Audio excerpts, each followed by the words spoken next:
அமெரிக்க அதிபருக்கு ஒரு ஒப்பந்தம் செய்கிற வேகம் இருந்த காரணத்தினால் வேகத்தை பயன்படுத்தி தங்களுக்கு தேவையான அனைத்தையுமே பெற்றுக் கொண்டிருக்கிறார்கள் ஈரானியர்கள் என்பதுதான் இந்த MOU மூலமாக, இந்த புரிந்துணர்வு ஒப்பந்தம் மூலமாக உலகுக்கு தெரிய வந்திருக்கக்கூடிய செய்தியாக இருக்கிறது. இங்க நீங்க பார்க்கலாம், அமெரிக்க அதிபர் டொனால்ட் ட்ரம்ப் G7 மாநாட்டில் வைத்து குறித்த ஒப்பந்தத்தில் கையெழுத்திடுகிற காட்சிகள் தான் இங்கே பதிவு செய்யப்பட்டிருக்கு.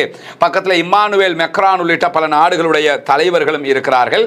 இந்த காட்சியில மசூத் பெசக்ஷியன் ஈரானுடைய அதிபர் அவர்கள் கையெழுத்திட்டு விட்டு அந்த காட்சியை ஊடகங்களுக்கு காட்டியிருக்கிறார். அதே போன்று இந்த காட்சியில பாகிஸ்தானுடைய பிரதமர் ஷபாஸ் ஷரீஃப் அவர்களும் கையெழுத்திட்டிருக்கக்கூடிய காட்சிகளை நம்ம பார்க்க முடியும். 75 ஆண்டுகளுக்கு மேலாக இஸ்ரேல் ஈரானை பற்றி என்ன பிம்பத்தை கட்டமைத்ததோ அது அத்தனையும் உடைந்திருக்கிறது. எங்க ஊர்ல எல்லாம் சொல்லுவாங்க, சும்மா கடந்த சங்க ஊதிக்கு எடுத்துட்டாங்க ஏம்பாங்க. அது மாதிரி சும்மா இருந்த ஈரானை யுத்தம் பண்ணி பெரிய ஆளாக்கி விட்டதுதான் இஸ்ரேல் பிரதமர் பெஞ்சமின் நெத்தன்யாஹுவினுடைய மொக்குத்தனத்திற்கு சான்றாக அமைந்திருப்பதை நம்ம பார்க்க முடியும். எனவே ஈரான் அப்பர் ஹேண்டாக மாறி இருக்கிறாங்க. அது யுத்தத்திலும் தான், ஒப்பந்தத்திலும் தான். இதை பற்றி மேலதிக விளக்கத்தை சொல்லும் போது அமெரிக்க அதிபர் என்ன சொல்றாருன்னு கேட்டா, ஈரானுக்குள்ள அரபு நாடுகள் போய் பிசினஸ் பண்ணலாமா, இன்வெஸ்ட் பண்ணலாமான்னா தாராளமா பண்ணிக்கலாம், பண்றது நல்லதுன்னு இருக்கிறாரு. இதுக்கு முன்னாடி அமெரிக்கா விதிச்சிருந்த தடையே என்னன்னா, யாருமே ஈரானோட பிசினஸ் பண்ணக்கூடாது, சைனா மட்டும் தான் வெளிப்படையா பண்ணிக்கிட்டு இருந்தான், வேற யாருமே பண்ணக்கூடாதுன்னு வச்சிருந்தாங்க. இனி எல்லோருமே பண்ணிக்கலாம் அப்படின்னு இருக்காங்க. இதெல்லாம் ஒரு யுத்தம் நடத்தி அழிப்பேன்ட்டு போனவன் மொத்தமா ஈரான் இதைத்தான் கேட்டுக்கிட்டு இருந்தான். யுத்தத்தில் தோத்து போனது கூட எல்லாத்தையும் கொடுக்குறாங்க பாருங்க.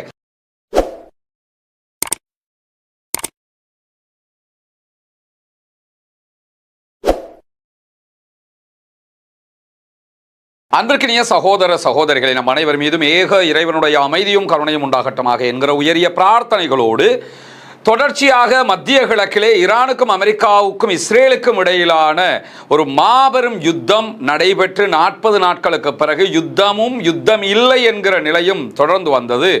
அந்த நிலை மாறி தற்போது அமெரிக்காவும் ஈரானும் ஒரு முக்கியமான சமாதான உடன்படிக்கையில் கையெழுத்திட்டிருக்கிறார்கள். குறிப்பாக 1975களுக்கு பிறகு ஈரானில் அமெரிக்கா வெளியேற்றப்பட்டு ஈரானுக்குள் புரட்சி வெடித்து ஈரான் ஆயத்துல்லா கொமைனி தலைமையிலான ஒரு குழு மொத்தமாக கைப்பற்றி அங்கு மாற்றங்களை ஏற்படுத்தியதற்கு பிறகு ஏற்பட்ட முதலாவது அமெரிக்க ஈரானிய ஒப்பந்தமாக இதுதான் பார்க்கப்படுகிறது.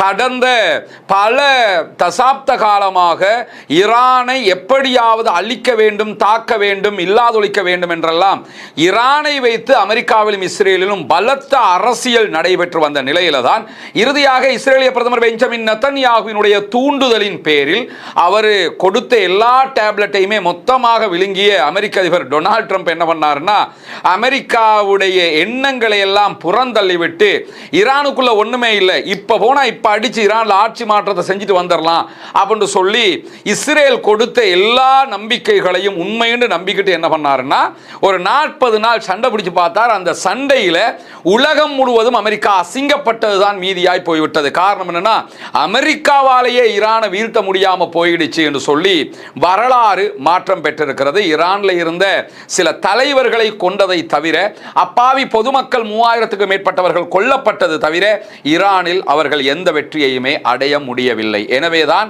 இறுதியாக இனிமே சண்டை பிடிக்க முடியாது, சண்டை நமக்கு வெற்றியை தரவில்லை, ஒரு சமாதானத்தின் ஊடாகவாவது மத்திய கிழக்கிலிருந்து நம்ம பொட்டியை கட்டிட்டு கிளம்பிடணும் என்று சொல்லி அமெரிக்க அதிபர் டொனால்ட் ட்ரம்பினுடைய தீர்மானம் மிக வலுவாக்கப்பட்ட காரணத்தினால ஒரு ஒப்பந்தம் செய்து கொள்ளப்பட்டது. அமெரிக்க அதிபருக்கு ஒரு ஒப்பந்தம் செய்கிற வேகம் இருந்த காரணத்தினால் வேகத்தை பயன்படுத்தி தங்களுக்கு தேவையான அனைத்தையுமே பெற்றுக் கொண்டிருக்கிறார்கள் ஈரானியர்கள் என்பதுதான் இந்த MOU மூலமாக, இந்த புரிந்துணர்வு ஒப்பந்தம் மூலமாக உலகுக்கு தெரிய வந்திருக்கக்கூடிய செய்தியாக இருக்கிறது. இங்க நீங்க பார்க்கலாம், அமெரிக்க அதிபர் டொனால்ட் ட்ரம்ப் G7 மாநாட்டில் வைத்து குறித்த ஒப்பந்தத்தில் கையெழுத்திடுகிற காட்சிகள் தான் இங்கே பதிவு செய்யப்பட்டிருக்கு. பக்கத்தில் இம்மானுவேல் மெக்ரான் உள்ளிட்ட பல நாடுகளுடைய தலைவர்களும் இருக்கிறார்கள். இந்த காட்சியில மசூத் பெசக்ஷியன் ஈரானுடைய அதிபர் அவர்கள் கையெழுத்திட்டு விட்டு அந்த காட்சியை ஊடகங்களுக்கு காட்டியிருக்கிறார். அதே போன்று இந்த காட்சியில பாகிஸ்தானுடைய பிரதமர் ஷபாஸ் ஷரீஃப் அவர்களும் கையெழுத்திட்டிருக்கக்கூடிய காட்சிகளை நம்ம பார்க்க முடியும். எனவே ஒப்பந்தத்தின் பிரகாரமும் யுத்தத்தின் பிரகாரமும் யுத்தத்திலும் ஜெயித்தது ஈரான், ஒப்பந்தத்திலும் ஜெயித்தது ஈரான் என்பது உலகுக்கு தெரிய வந்திருக்கிறது. இந்த சூழலையும் காசாவில் இன்றைக்கு இஸ்ரேலிய ஆக்கிரமிப்பு ராணுவம் நடத்தியிருக்கக்கூடிய தாக்குதல்களில் 3 அப்பாவிகள் கொல்லப்பட்டிருக்கிறார்கள், ஷஹீதாகி இருக்கிறார்கள் என்கிற செய்திகள் வெளியாகி இருக்கிறார். அதே நேரம் லெபனானுடைய பகுதிகளிலேயும் இஸ்ரேலிய ஆக்கிரமிப்பு ராணுவம் இன்றைக்கு தாக்குதல்களை நடத்தி இருக்கிறார்கள். ட்ரோன் அட்டாக் நடைபெற்றிருக்கிறது. இந்த 2 இடங்களிலும் அப்ப தாக்குதல்களை நடத்துகிறார்களே, ஒப்பந்தம் கையெழுத்திடப்பட்டு என்ன பலன் இருக்கிறது என்கிற கேள்விகள் எழுவது சகஜமானது. ஒன்றை புரிந்து கொள்ளுங்கள், எதிர்வருகிற 60 நாட்களுக்குள்ளாக இஸ்ரேல் இப்படியான பல தாக்குதல்களை நடத்துவதற்கான வாய்ப்புகள் இருக்கிறது. காரணம் என்னன்னா, இந்த ஒப்பந்தம் 2 மாதங்களுக்கு அடுத்த நிரந்தரமான யுத்த நிறுத்த ஒப்பந்தத்தை பற்றிய பேசுவதற்குரிய காலமாகத்தான் ஒப்பந்தம் இடப்பட்டிருக்கிறது. எனவே இந்த ஒப்பந்தத்தில் சொல்லப்படுகிற பல விவகாரங்கள் 2 மாதங்களுக்கு பிறகுதான் நடைமுறைக்கே வர இருக்கிறது என்கிற நிலையில தான் லெபனான் உள்ளிட்ட எல்லா முனைகளிலும் யுத்தம் நிறுத்தப்பட வேண்டும், இல்லாவிட்டால் நாங்கள் யுத்த நிறுத்தத்தை ஏற்றுக்கொள்ள மாட்டோம், ஹொர்முஸை மீண்டும் மூடுவோம் என்று எச்சரித்திருக்கிறது ஈரான். அந்த எச்சரிக்கைக்கு பயந்துதான் இந்த காரியத்திற்கே ஒப்புக்கொண்டு சமாதான உடன்படிக்கையில் அமெரிக்க அதிபர் டொனால்ட் ட்ரம்ப் கையெழுத்திட்டு இருக்கிறார் என்பதையும் நம்ம புரிந்து கொள்ள முடியும். எனவே 60 நாட்களுக்கு அப்பப்ப இந்த தாக்குதல்கள் நடக்கத்தான் செய்யும், இஸ்ரேல் அடங்காது என்பது நம்ம வெளிப்படையாக பார்க்கக்கூடிய ஒரு விவகாரமாக இருக்கிறது. ஏன்னா இஸ்ரேலியர்களை பொறுத்தவரையில் அடுத்த 60 நாட்களுக்குள்ளாக எப்படியாவது ஈரானுக்கும் அமெரிக்காவுக்கும் இடையிலான இந்த ஒப்பந்தத்தை முறிக்கிறதுக்கு ட்ரை பண்ணுவாங்க. காரணம் என்னன்னா, 75 ஆண்டுகளுக்கு மேலாக இஸ்ரேல் ஈரானை பற்றி என்ன பிம்பத்தை கட்டமைத்ததோ அது அத்தனையும் உடைந்திருக்கிறது. ஈரான் மீது பல பொருளாதார தடைகளை அமெரிக்கா விதிச்சு வச்சிருந்தாங்க. இந்த யுத்தம் நடக்கலன்னு வைங்களேன், அந்த பொருளாதார தடையெல்லாம் பொருளாதார தடையாவே இருந்திருக்கும். எங்க ஊர்ல எல்லாம் சொல்லுவாங்க, சும்மா கடந்த சங்க ஊதிக்கெடுத்துட்டாங்க ஏம்பாங்க. அது மாதிரி சும்மா இருந்த ஈரானை யுத்தம் பண்ணி பெரிய ஆளாக்கி விட்டது தான் இஸ்ரேல் பிரதமர் பெஞ்சமின் நெத்தனியாஹுவினுடைய மொக்குத்தனத்திற்கு சான்றாக அமைந்திருப்பதை நம்ம பார்க்க முடியும். எனவே ஈரான் அப்பர் ஹேண்டாக மாறி இருக்கிறாங்க. அது யுத்தத்திலும் தான் ஒப்பந்தத்திலும் தான். அவர்கள் தங்களுக்கு தேவையானதை பெற்றுக்கொண்டிருப்பது மட்டுமல்லாமல் ஒப்பந்தத்தின் பிரகாரம் ஈரான் மீதான எல்லா தடைகளும் நீக்கப்படுகிறது. எனவே சண்டை நடக்காம இருந்திருந்தா கூட இந்த தடைகள் நீக்கப்பட்டிருக்காது. சண்டையை நடத்தி காசையும் கொடுத்து தடையையும் நீக்கி இப்படியான ஒரு வேலையை டொனால்ட் ட்ரம்ப் பண்ணுவார்னு சொல்லி யாருமே எதிர்பார்க்கல. எனவே அல்லாஹ்வுடைய அருளால ஒரு முக்கியமான சிறப்பான ஒப்பந்தமாக இது மாறி இருக்கக்கூடிய சூழல்ல தான் இன்றைக்கு வெளியாகி இருக்கக்கூடிய தகவல்கள் பிரகாரம் ஈரான் மீதான அமெரிக்காவினுடைய இந்த ஒப்பந்தம் தொடர்பாக நிறைய விமர்சனங்களை ட்ரம்புக்கு எதிரானவர்கள், குறிப்பாக இஸ்ரேலிய ஆதரவாளர்கள், ஜூவிஸ் லாபியும் இஸ்ரேலியர்களும் தொடர்ந்து பரப்பி வர்றாங்க. நம்ம தலைவனை பொறுத்தவரை உங்களுக்கு தெரியும்ல, டொனால்ட் ட்ரம்ப் டென்ஷன் ஆயிடுவாப்ல. அதனால உடனே வளமையில மற்றதுக்கெல்லாம் டென்ஷன் ஆகி எப்படி திட்டுவாரோ அதே மாதிரி இந்த விமர்சனத்தை முன்வைக்கக்கூடியவர்களுக்கும் கடுமையாக வச்சு செஞ்சு விட்டுருக்கிறாப்ல டொனால்ட் ட்ரம்ப். என்ன எல்லாம் சொல்லியிருக்கிறார் சொல்லி சொன்னா, ஈரான் ஒப்பந்தத்தை ஆதரித்து ட்ரம்ப் பேசுகிற நேரத்தில் இதை எதிர்க்கக்கூடியவர்கள் முட்டாள்கள், பொறாமை கொண்டவர்கள், கெட்டவர்கள், அறிவற்றவர்கள், 4 வார்த்தையை பயன்படுத்தியிருக்கிறாரு. முட்டாள்கள், பொறாமை கொண்டவர்கள், கெட்டவர்கள், அறிவில்லாதவர்கள், இவங்க தான் இந்த ஒப்பந்தத்தை எதிர்ப்பாங்க அப்படின்னு சொல்லி இருக்கிறார். முதலாவது இதை யாருக்கு சொல்றாருன்னா, ஈரான் இஸ்ரேல்காரங்களுக்கு தான் சொல்றாரு.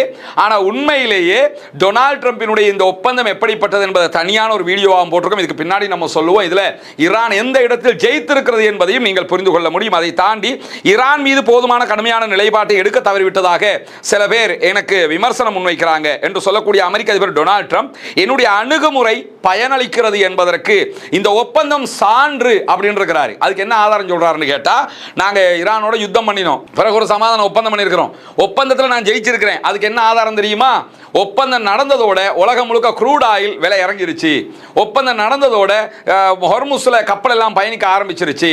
இன்னைக்கு ஒப்பந்தம் நடந்த அன்னைக்கே 12.5 மில்லியன் பேரல்கள் ஹொர்முஸ் வழியாக எண்ணெய் ஏற்றுமதி நடந்திருக்குது. எனவே நான் செஞ்சதுனால பொருளாதாரம் வளர்ந்துகிட்டு இருக்குதா இல்லையா? எல்லா நாடும் சந்தோஷப்படுறாங்களா இல்லையா? எல்லா நாடும் சந்தோஷப்படுறான். பொருளாதாரம், எக்கானமிக்ஸ் நல்ல அழகா வளர்ந்துகிட்டு வருது. எனவே இது வெற்றியா இல்லையா அப்படின்னு சொல்லி, இது உண்மையில வெற்றியெல்லாம் கிடையாது. வெற்றின்னா என்ன வெற்றினா, யுத்தத்தில் ஈரானை அடிச்சு நொறுக்கி நான் அழிச்சிட்டேன் ஜெயிச்சிட்டேன் பாருன்னு காட்டியிருக்கானு. இல்லைன்னா ஒப்பந்தம் போட்டிருக்கேன், நீ ஒப்பந்தத்தில் சைன் பண்ணல தொலைச்சு விடுவோம் பாருன்னு சொல்லி உனக்கு ஃபேவரான ஒரு ஒப்பந்தத்தை போட்டிருக்கேன். எப்படினாலும் ஈரான்ட்ட அமெரிக்கா தோத்துருச்சுங்கிறது உலகம் முழுவதும் ஒப்புக்கொண்ட ஒரு விதி. அதை மறைக்கிறதுக்கு தான் தலைவன் என்ன சொல்றாப்லன்னு கேட்டா, பாத்தீங்களா எக்கானமிக்கெல்லாம் கிடுகிடுன்னு மேலே வந்துருச்சு, எல்லா நாடும் சந்தோஷப்படுது. எனவே எனவே நான் ஜெயிச்சிட்டேனா இல்லையா? இப்படி நாடெல்லாம் நல்லா இருக்கிறாங்க, குரூட் ஆயில் பிசினஸ் நடக்குது, எண்ணெய் விற்பனை எல்லாம் கரெக்டா நடக்குது, இதை சந்தோஷப்படுவீங்களா? அதை விட்டு போட்டு நாங்க செஞ்சது ஃபெயிலியர், நாங்க தோத்துட்டோம்னு நீங்க சொல்லுவீங்கன்னா நீங்கள் கெட்டவர்கள், நீங்கள் பொறாமை கொண்டவர்கள் அப்படின்னு சொல்லி வெளுத்து வாங்கி விட்டுருக்காப்புல. அதை சொல்லித்தான் இன்னைக்கு நான் செஞ்சது சரி என்பதை தன்னுடைய சமூக வலைதள பக்கத்தில் அமெரிக்க அதிபர் டொனால்ட் ட்ரம்ப் வலியுறுத்தி இருப்பதை நம்ம பார்க்க முடியும். ஒரு விதத்தில் தெளிவாக ஒன்று புரிஞ்சுக்கிறீங்க, இந்த யுத்தத்தில் அமெரிக்கா தோல்வி அடைந்திருக்கிறது, இஸ்ரேல் தோல்வி அடைந்திருக்கிறது, யுத்தத்திலும் தோற்று ஒப்பந்தத்திலும் அவர்கள் தோல்வி அடைந்திருக்கிறார்கள். ஆனா தோத்தேன்னு அவங்க சொல்ல மாட்டாங்கல்ல, அதை நான் ஜெயிச்சிட்டேன்னு சொல்றதுக்காக தான் அமெரிக்க அதிபர் இவ்வளவு காரணங்களை எல்லாம் சொல்லியிருக்கக்கூடிய சூழல்ல அமெரிக்காவினுடைய துணை அதிபர் ஜேடி வான்ஸ் சற்று நேரத்துக்கு முன்பதாக ஊடகங்களை சந்தித்து பேசியிருக்கிறார். அதிலே அவர் பேசுகிற நேரத்தில் மிக தெளிவான இன்னும் சில செய்திகளை சொல்லியிருக்கிறார். குறிப்பாக ஈரானுடைய ஊடகங்களுக்கு முதல் தடவையாக ஜேடி வான்ஸ் பேட்டி கொடுக்கும் போது என்ன சொல்றாருன்னு கேட்டா, தெஹ்ரான் அதே போன்று வாஷிங்டனுக்கு இடையான 60 நாள் பேச்சுவார்த்தை காலம் இப்பொழுது முதல் தொடங்குகிறது அப்படின்னு இருக்கிறாரு. இன்னைக்கு இருந்து ஈரானுக்கும் அமெரிக்காவுக்கும் இடையிலான பேச்சுவார்த்தை 60 நாள் பேச்சுவார்த்தை காலம் ஆரம்பிக்கிறது. ஈரான் மீதான அமெரிக்க தடைகளை நீக்க முடியும் என்று வான்ஸ் நம்பிக்கை தெரிவித்தும் இருக்கிறார். ஈரான் மீது ஒப்பந்த பிரகாரம் தடைகளை நீக்கணும் அமெரிக்கா, அதெல்லாம் நீக்க முடியும் என்ற நம்பிக்கை எங்களுக்கு இருக்குது அப்படின்னு சொல்லுகிறாரு. ஹொர்முஸ் ஜலசந்தியில எந்த விதமான சுங்க கட்டணங்களும் இருக்கக்கூடாது என்பதுதான் அமெரிக்காவுடைய நிலைப்பாடுங்கிறார். அமெரிக்காவுடைய நிலைப்பாடு அது ஈரான் பேச்சுவார்த்தையில் ஒத்துக்கொள்ளுதா இல்லையாங்கிறது இரண்டாவது இருக்கக்கூடிய ஒரு விவகாரமாக இருக்கிறார். அதே நேரம் யுத்தத்தின் போது ஈரான் ஹொர்முஸ் ஜலசந்தியை திறம்பட மூடியது அப்படின்னு ஒப்புக்கொண்டிருக்கிறாரு. யுத்தம் நடக்கல ரொம்ப கிளியராக, கிறிஸ்டல் கிளியராக அவங்க மூடிட்டாங்க ஹொர்முஸ் ஜலசந்தியை, எங்களால் ஒன்றும் பண்ண முடியலைங்கிறதையும் தெளிவாக சொல்லியிருக்கிறது மட்டுமல்லாம ஈரானுடைய துறைமுகங்கள் மீதான தடைகள் நாங்கள் விதிச்சிருந்தோம், எங்களுடைய படைகள் எல்லாம் நின்றது. இந்த ஒப்பந்தத்துக்கு பிறகு இதுவரைக்கும் ஈரானுக்குள்ள 12 பாரிய டேங்கர் கப்பல்கள் நுழைந்திருக்கிறது. எங்க படைகள் அங்கே இருக்கும் போதே உள்ள நுழைஞ்சிருக்கிறாங்க, நாங்கள் அதை விட்டு தான் இருக்கிறோம், ஏன்னா இதுக்கு மேல் தடுக்க முடியாது, ஒப்பந்தம் வந்துருச்சு அப்படின்னு சொல்லி இந்த செய்திகளை எல்லாம் சொல்லக்கூடிய அமெரிக்காவுடைய துணை அதிபர் ஜேடி வான்ஸ் அவங்க என்ன சொல்றாங்கன்னு கேட்டா, அமெரிக்காவுக்கும் ஈரானுக்கும் இடையிலான இறுதி ஒப்பந்தத்தினுடைய ஒரு பகுதியாக முழு உலகையும் அச்சுறுத்தக்கூடிய ஏவுகணைகளை தெஹ்ரான் கொண்டிருக்காது என்று நாங்கள் நம்புகிறோம் அப்படிங்கிறாங்க. நாங்கள் நினைக்கிறோம் அப்படி இல்லாமல் இருந்தால் நல்லம் அப்படிங்கிறாரு. ஆனால் ஒப்பந்தத்தில் ஏவுகணையை பற்றி எந்த பேச்சுவார்த்தையுமே பேசப்படவில்லை என்பதும் தெளிவானது. ஆனால் அவங்களோட விருப்பத்தை அவங்க சொல்லியிருக்காங்க, சொல்லிட்டு போட்டுமேங்கிற விதமாக அதை நம்ம கடந்து போயிடலாம். அதே மாதிரி ட்ரம்ப் நிர்வாகம் விரைவில் ஈரான் ஒப்பந்தம் குறித்து அமெரிக்க காங்கிரஸுக்கு விளக்கம் அளிக்க இருக்கிறது. காங்கிரசினுடைய ஒப்புதல் தேவையில்லாமலேயே தெஹ்ரான் மீதான ஈரான் மீதான தடைகளை நாங்கள் நீக்க முடியும், அதுக்கு காங்கிரஸில் பார்லிமெண்ட்டில் அனுமதியெல்லாம் எடுக்க வேண்டிய தேவை கிடையாது அப்படின்னு சொல்லி நான் நம்புகிறேன் என்று சொல்லி எல்லாம் இன்றைக்கு சொல்லியிருக்கக்கூடிய ஜேடி வான்ஸ் மிக தெளிவாக ஒன்று சொல்றாரு. இஸ்ரேல் ஈரானுடனான அமைதி செயல்முறையை மதிக்க வேண்டும். நாங்கள் ஈரானோட ஒரு ஒப்பந்தம் போட்டிருக்கோம், இஸ்ரேல் அதை மரியாதை கொடுத்து நடந்துக்கிறணும் என்று சொல்லக்கூடியவர். அது அவங்களுக்கு ரொம்ப நன்மையா இருக்கும், இல்லைன்னா அவங்களுக்கு தான் பெரிய பாதிப்பா முடிஞ்சிடும் அப்படின்னு சொல்லி இருக்கிறாரு. அது மட்டுமல்லாமல் மேலதிகமாக என்ன சொல்றாருன்னு கேட்டா, பெய்ரூத்துல லெபனான்ல தாக்குதல் நடத்துகிறோம் என்கிற பேரில் பொதுமக்களை கொள்வதை ஏற்றுக்கொள்ள முடியாது இருக்காரு. அமெரிக்காவுடைய வரலாற்றில் அமெரிக்காவினுடைய ஒரு அதிபர், அமெரிக்காவினுடைய ஒரு துணை அதிபர், நேற்று அமெரிக்க அதிபர் இதே வார்த்தையை சொன்னார், இன்றைக்கு துணை அதிபர் முதல் தடவையாக பொதுமக்களை இஸ்ரேல் கொள்ளுகிறது என்பதை ஒப்புக்கொண்டிருக்கிறார்கள். அதுவும் இந்த ஒப்பந்தத்தினுடைய ஒரு வெற்றியாகத்தான் நம்ம கருத முடியும் என்கிற நிலையில தான் ஹொர்முஸ் ஜலசந்தி திறக்கப்பட்டு வர்த்தக கப்பல் போக்குவரத்துக்கு மீண்டும் தொடங்குவதையொட்டி ஒரு வாரத்துக்குள்ளாக குவைத்தினுடைய எண்ணெய் உற்பத்தியை ஒரு நாளைக்கு 2 மில்லியன் பேரல்களாக அதிகரிப்பதற்கு குவைத் தீர்மானித்திருக்கிறது. எல்லா அரபு நாடுகளுமே திரும்ப பெட்ரோல் எல்என்ஜி உற்பத்திக்கு ஆரம்பிச்சிட்டாங்க. அதிகமாக வளமையில் செஞ்சதை விட கூடுதலாக செய்வதற்கு தயாராகிவிட்டார்கள் என்கிற செய்திகளுக்கு மத்தியில் தான் அமெரிக்காவுக்கும் ஈரானுக்கும் இடையிலான இந்த ஒப்பந்தம் என்பது ஈரானுடைய வரலாற்றில் மாபெரும் வெற்றி அப்படின்னு சொல்லி ஈரானுடைய அதிபர் மசூத் பெசக்ஷியன் தன்னுடைய எக்ஸ் பக்கத்தில் தெரிவித்திருக்கிறார். அதில் தெரிவிக்கும் போதே அவர் ஒரு முக்கியமான பகுதி, அந்த ஒப்பந்தத்தில் ஒரு பகுதியை கோடிட்டு காட்டியிருக்கிறார். என்னன்னா, இந்த ஒப்பந்தத்தின் 14 நிபந்தனைகளில் ஒன்றாக கிட்டத்தட்ட 2வது நிபந்தனையாகவே எது இருக்குன்னு கேட்டா, அமெரிக்காவும் ஈரானும் ஒருவருக்கொருவர் இறையாண்மையை மதிக்க வேண்டும்.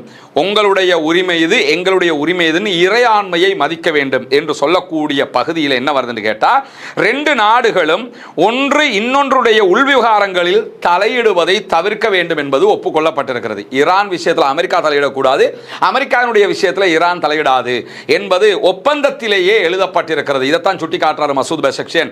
70-75 வருஷத்துக்கு பிறகு இப்படி ஒரு ஒப்பந்தத்தில் நாங்கள் ஜெயிச்சிருக்கிறோம் அப்படிங்கிறாரு. ஏன்னா ஈரானுடைய உள்விவகாரங்கள் அமெரிக்கா தலையிட வேண்டும். அமெரிக்காவில் உள் விவகாரங்களில் ஈரான் தலையிடுறது கிடையாது. ஆனால் இனிமேல் ஈரானுடைய உள் விவகாரங்களில் தலையிட மாட்டோம் என்பதை எழுத்தில் கொண்டு வந்திருக்கிறாங்க. இது ஈரானுக்கு கிடைத்திருக்கக்கூடிய ஒரு மாபெரும் வெற்றியாக இருக்கக்கூடிய நிலையில தான் ராணுவ நடவடிக்கைகள் எல்லா முனைகளிலும் உடனடியாக நிறுத்தப்பட வேண்டும் என்பதும் இந்த ஒப்பந்தத்திலே ஒப்புக்கொள்ளப்பட்ட ஒரு விதியாக இருக்கிறது. லெபனான் உட்பட எல்லா பகுதிகளிலும் நிறுத்தப்பட வேண்டும் என்பதும் ஒப்புக்கொள்ளப்பட்டிருக்கிறது. அதுதான் முதலாவது விதி. இரண்டாவது விதி, ஈரானுடைய உள்விவகாரங்களில் அமெரிக்காவுடைய உள்விவகாரங்களில் ஈரானோ தலையிடக்கூடாது என்பது. மூன்றாவது விதியாக போடப்பட்டிருப்பது என்னன்னு கேட்டா, இறுதி ஒப்பந்தத்திற்கான காலக்கெடு இரு தரப்பாலும் ஒப்புக்கொள்ளப்பட்டிருக்கிறது. 60 நாட்களுக்குள்ளாக இறுதி ஒப்பந்தத்தை நடைமுறைக்கு கொண்டு வர வேண்டும், பேச்சுவார்த்தை நடத்தப்பட வேண்டும் என்பது ஒப்புக்கொள்ளப்பட்டிருக்கிறது. நான்காவதாக, அமெரிக்க படைகள் ஈரான் மீது விதித்திருக்கிற கடல்சார் முற்றுகையை நீக்கிக் கொள்வார்கள். ஈரானுக்கு எந்த கப்பலும் போகக்கூடாது அவங்க விதிச்ச முற்றுகையை எதிர்வருகிற 30 நாட்களுக்குள்ளாக அவங்க நீக்குவாங்க. அதே மாதிரி ஈரானும் ஹொர்முஸ் ஜலசந்தியை திறந்து விடுவாங்க. எதிர்வருகிற 30 நாட்களுக்குள்ளாக முழுமையாக அவங்க திறக்கணும். அதுவும் எப்படின்னு கேட்டா, ஏற்கனவே யுத்தத்துக்கு முன்பதாக எப்படி ஹொர்முஸ் ஜலசந்தியில கப்பல்கள் போய் ஒரு நாளைக்கு உதாரணமாக ஒரு 400 கப்பல் போகுதுன்னா அந்த 400 கப்பல் போகிற அளவுக்கு திறந்து விடணும் அப்படின்னு இருக்காங்க. ஏன் 30 நாள் டைம் எடுக்கிறாங்கன்னு கேட்டா, அங்க கன்னி வெடிகள் இருக்கிறது, ஈரான் தண்ணிக்குள்ள வச்சிருக்கிறாங்க. அதை எல்லாத்தையும் அவங்க அகற்றுறது மட்டுமல்லாம இந்த ரூட்ல போங்க, இந்த ரூட்ல போகாதீங்கன்னு அவங்க சொல்ல கடமைப்பட்டிருக்கிறாங்க. அதற்காக வேண்டி இந்த காலக்கெடு எடுக்கப்பட்டிருக்கிறது. அது மட்டுமல்லாம ஹொர்முஸ் நீர்நிலையில பாதுகாப்பான கப்பல் போக்குவரத்தை மொத்தமாக அவர்கள் உறுதிப்படுத்தப்பட வேண்டும் என்கிற செய்திகளும் சொல்லப்பட்டிருக்கிற அதே நேரத்தில் அதுக்கு ஈரானும் உறுதியை கொடுத்திருக்கிறார்கள் என்கிற செய்திகளும் வெளியாகி இருக்கிறது. அதை தாண்டி ஆறாவது நிபந்தனையாக 300 பில்லியன் அமெரிக்க டாலர் மறுசீரமைப்பு நிதி ஈரானுக்கு எதிர்வருகிற 60 நாட்களுக்குள்ளாக பேச்சுவார்த்தை நடத்தப்பட்டு கொடுக்கப்படும். இது இன்வெஸ்ட்மெண்ட் கிடையாது. அது அமெரிக்க அதிபர் தெளிவாக தெளிவுபடுத்திட்டாரு. ஈரானுக்குள்ள போய் அமெரிக்கா இன்வெஸ்ட் பண்ணுதுன்னு அர்த்தம் கிடையாது. இன்வெஸ்ட் பண்ணா லாபம் எதிர்பார்ப்பாங்கல்ல, இது இன்வெஸ்ட்மெண்ட் எல்லாம் கிடையாது. சும்மா ஈரானுக்கு கொடுக்கிற 300 பில்லியன் அமெரிக்க டாலர்கள். ஏன்னா யுத்தம் பண்ணிட்டோம், நீங்க யுத்தம் பண்ணி எங்க நாட்டில் நிறைய இடங்களை அழிச்சிருக்கிறீங்க, அதுக்கு நஷ்ட ஈடு தாங்கன்னு கேட்டிருக்கிறான். அதை தந்தா தான் சைன் பண்ணுவோம்னாங்க. ஓகே, நஷ்ட ஈடு தர்றோம் அப்படின்னு இருக்கிறாங்க. இந்த நஷ்ட ஈடு ஈரானுடைய வரலாற்றில் ஒரு 3வது தடவை இப்போ அமெரிக்கா கொடுக்குறாங்க. இதுக்கு முன்னாடியும் ஒரு 2 தடவை இதே மாதிரி நஷ்ட ஈடு கொடுத்துருக்காங்க. இப்போ 3வது தடவையாக இந்த நஷ்ட ஈட்டை அவங்க கொடுக்கறதுக்கு ஒப்புக்கொண்டிருக்கிறாங்க. இதை பற்றி மேலதிக விளக்கத்தை சொல்லும்போது அமெரிக்கா அதிபர் என்ன சொல்றாருன்னு கேட்டால், ஈரானுக்குள்ள அரபு நாடுகள் போய் பிசினஸ் பண்ணலாமா, இன்வெஸ்ட் பண்ணலாமான்னா தாராளமா பண்ணிக்கலாம், பண்றது நல்லதுன்னு இருக்கிறாரு. இதுக்கு முன்னாடி அமெரிக்கா விதிச்சிருந்த தடையே என்னன்னா, யாருமே ஈரானோட பிசினஸ் பண்ணக்கூடாது, சைனா மட்டும் தான் வெளிப்படையா பண்ணிக்கிட்டு இருந்தான், வேற யாருமே பண்ணக்கூடாதுன்னு வச்சிருந்தாங்க. இனி எல்லோருமே பண்ணிக்கலாம் அப்படின்னு இருக்காங்க. இதெல்லாம் ஒரு யுத்தம் நடத்தி அழிப்பேன்ட்டு போனவன் மொத்தமா ஈரான் இதைத்தான் கேட்டுக்கிட்டு இருந்தான். யுத்தத்தில் தோத்து போனது பிறகு எல்லாத்தையும் கொடுக்குறாங்க பாருங்க. அதே மாதிரி 7வது நிபந்தனையாக பேசப்பட்டிருக்கிறது என்னன்னு கேட்டால், அனைத்து பொருளாதார தடைகளும் நீக்கப்படுகிறது. குறிப்பாக இறுதி ஒப்பந்தம் எட்டப்பட்டதோடு இந்த 60 நாட்களுக்குள்ளாக இதுதான் ஃபைனல் டிசிஷன் வந்ததுக்கு பிறகு ஐநா பாதுகாப்பு சபையின் தீர்மானங்கள் உட்பட ஐநாவுடைய செக்யூரிட்டி கவுன்சில் தீர்மானங்கள் கொண்டு வரப்பட்டு ஈரான் மேல பொருளாதார தடை விதிக்கப்பட்டிருக்கு. அது நீக்கப்படும் இருக்காங்க. எதையெல்லாம் ஈரான் இவ்வளவு வருஷ காலமாக கேட்டுக்கிட்டு இருந்தாலும் எல்லாத்தையும் ஓகே இருக்கிறாரு. அதே மாதிரி ஈரான் மீது விதிக்கப்பட்ட அனைத்து பொருளாதார தடைகளையும் முழுமையாக நிறுத்த அமெரிக்கா உறுதியளித்துள்ளது. தடைகளை நீக்குவதனூடாக இந்த 2 நாடுகளும் பல முக்கியத்துவங்களை அறிவிக்கிறது மட்டுமல்லாம, குறிப்பாக ஈரான் மீதான முதல் கட்ட தடை, 2ஆம் கட்ட தடை, எல்லா தடைகளுமே நீக்கிறோம் என்று சொல்லி ஒப்புக்கொண்டிருக்கிறார்கள். அதே மாதிரி அணு ஆயுத கட்டுப்பாடு, ஈரான் நாங்கள் அணு ஆயுதம் பெற மாட்டோம், நாங்கள் தயாரிக்கவும் மாட்டோம், அதே மாதிரி வெளிநாடுகளில் இருந்து அணு ஆயுதத்தை வாங்கவும் மாட்டோம்ங்கிறத நாங்கள் ஒப்புக்கொள்றோம் என்று சொல்லியிருக்கிறாங்க. இது அவங்க காலாகாலமாக சொல்லி வர்றதுதான். அதை சொல்லி இருக்கிறாங்க. அது இந்த 60 நாட்களுக்குள்ளாக ஒப்பந்தத்தில் கையெழுத்திடப்படும், அந்த முடிவுக்கும் அவங்க வருவாங்க என்று சொல்லியிருக்கிறாங்க. இதை அமெரிக்கா வெற்றியாக சொல்லிக் கொண்டிருக்கிறாங்க. அவங்க வெற்றியாக சொல்றதுக்கு ஒண்ணுமே இல்லை. இது ஆயத்துல்லா அலி காமனி இருக்கும் போதே சொன்னாரு, நாங்க அதெல்லாம் செய்யறதுக்கு ரெடி ஆகலப்பாண்டாரு, ஆனா இவங்க விடலை, செய்றீங்கன்னு சொன்னாங்க. அதுக்கு சாதகமாகவே ஈரானுடைய செறிவூட்டப்பட்ட யுரேனியம் இருந்தது கண்டுபிடிக்கப்பட்டிருக்கிறது. எனவே அது அவங்க அணு ஆயுதம் செய்யறதுக்கான வழியில தான் இருந்திருக்கிறாங்க என்பது தெளிவு. ஆனா நாங்க அதை செய்ய மாட்டோம்ங்கிறத ஒப்புக்கொண்டிருக்கிறாங்க என்கிற செய்திகளுக்கு மத்தியில தற்போதைய நிலவரம் நீடிக்கப்படும் என்றும் சொல்லப்பட்டிருக்கிறது. அதாவது 60 நாட்கள் பேச்சுவார்த்தை நடத்தி ஒரு முடிவுக்கு வர்ற வரைக்கும் இப்ப ஈரான் யுரேனியத்தை செறிவூட்டிக்கலாம். குறிப்பாக இந்த 60 நாட்களுக்குள்ள ஈரான் நினைச்சா அணு ஆயுதத்தையே தயாரிச்சிடலாம், நினைச்சிட்டாங்கன்னா தயாரிச்சிடலாம். அதுக்குள்ள எந்த தடையும் வராது, எந்த சிக்கலும் வராது. இந்த நிலை 60 நாட்களுக்கு தொடரும் என்று ஒப்பந்தத்தில் இருக்கிறதுனால ஈரான் நினைச்சாங்கன்னா செஞ்சிடலாம் என்பதை நம்ம புரிந்து கொள்ள முடிகிறது. அதே நேரத்தில் ஈரானுடைய கச்சா எண்ணெய் ஏற்றுமதிக்கு முழுமையான அனுமதி கொடுக்கப்படுகிறது. ஈரான் இதுவரைக்கும் பெரும்பாலும் சைனாவுக்கு தான் 80% கச்சா எண்ணெய் ஏற்றுமதி பண்ணாங்க. அப்பப்ப இந்தியாவுக்கு அங்கே இங்கன்னு சொல்லி பிசினஸ் பண்ணாங்க.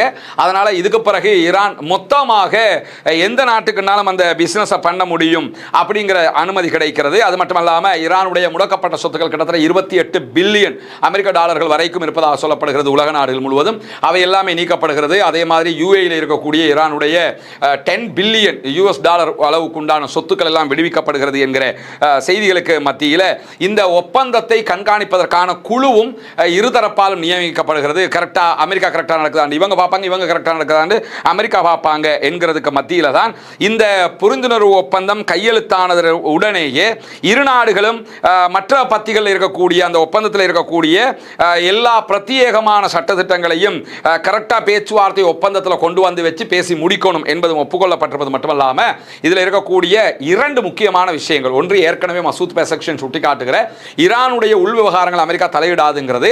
14வது நிபந்தனை, அடுத்ததாக வெற்றிகரமான நிபந்தனை என்னன்னு கேட்டா, இந்த ஒப்பந்தம் இந்த 14 ரூல்ஸ் அண்ட் ரெகுலேஷன் இருக்குதா இல்லையா நிபந்தனைகள், இந்த 14யுமே ஐநாவுடைய செக்யூரிட்டி கவுன்சில், ஐநாவுடைய பாதுகாப்பு சபையில் கொண்டு வந்து போட்டு அதில் பாஸ் பண்ணுவாங்க. 60 நாட்களுக்கு பிறகு ஒப்பந்தம் கரெக்டாக முடிஞ்சதுக்கு பிறகு அதை கொண்டு வருவாங்க. ஐநா பாதுகாப்பு சபையில் வீட்டோ பவர் கொண்ட 5 நாடுகள் இருக்கக்கூடிய பாதுகாப்பு சபை, அமெரிக்கா, பிரித்தானியா, பிரான்ஸ், சீனா, ரஷ்யா. ஈரானுக்கு சார்பாக சீனா, ரஷ்யாவும் இருக்கும். மற்ற நாடுகளும் இந்த விவகாரத்தில் மொத்தமாக அமெரிக்கா உட்பட இதை நம்ம கொண்டு வந்து செஞ்சிருவோம் என்ற நிலையில் இருக்கிறதுனால செக்யூரிட்டி கவுன்சிலே இது பாஸ் ஆக இருக்கிறது. அதாவது இதெல்லாம் ஒரு 60 நாட்களுக்குள்ள நடந்துச்சுன்னு வைங்களேன் இன்ஷா அல்லாஹ். இதை செய்யறதும் இஸ்ரேலிய பிரதமர் பெஞ்சமின் நெத்தன்யாகுவை கூப்பிட்டு செருப்பை கலட்டி கன்னத்தில் மாறி மாறி மாறி மாறி ஒரு 10-15 தடவை அடிக்கிறதும் சமானமானது. ஏன்னா இவ்வளவு காலமாக அவன் எப்படியாவது ஈரான் அழிக்கணும், காசாவை அழிக்கணும், லெபனான் அழிக்கணும்னு சுத்திக்கிட்டு தெரிஞ்சான். எல்லாத்துக்கும் சேர்த்து ஒத்த ஆப்பாக அடிச்சு விட்டுருக்கிறாங்க. அல்லாஹ்வுடைய உதவியில் ஈரானியர்கள் ஜெயித்திருக்கிறார்கள் என்பது மீண்டும் ஒரு முறை உறுதியாகி இருக்கிறது. தொடர்ந்து இணைந்திருங்கள் ரஸ்மின் மேஸ் நியூஸ் மற்றும் ரஸ்மின் டாக்ஸ் ஆகிய 2 சேனல்களோடு. உங்களுக்கு தேவையான உடனுக்குடன் வருகிற உண்மை செய்திகளை கொண்டு வந்து சேர்ப்பதற்கு தயாராக இருக்கிறோம். பாலஸ்தீனம் வெற்றி பெற வேண்டும், பாலஸ்தீனம் சுதந்திரம் அடைய வேண்டும் என்கிற உயரிய பிரார்த்தனைகளோடு ஆக்கிரமிப்புகள் ஓய்ந்து ஆக்கிரமிப்பாளர்களும் ஓய வேண்டும் என்கிற பிரார்த்தனைகளையும் முன்வைத்துக் கொள்வதோடு ஆக்கிரமிப்பாளர்களுக்கு எதிராக தொடர்ந்தும் ஜனநாயக ரீதியாக குரல் எழுப்புவோமாக வாகிறது. அல்ஹம்துலில்லாஹி ரப்பில் ஆலமீன்.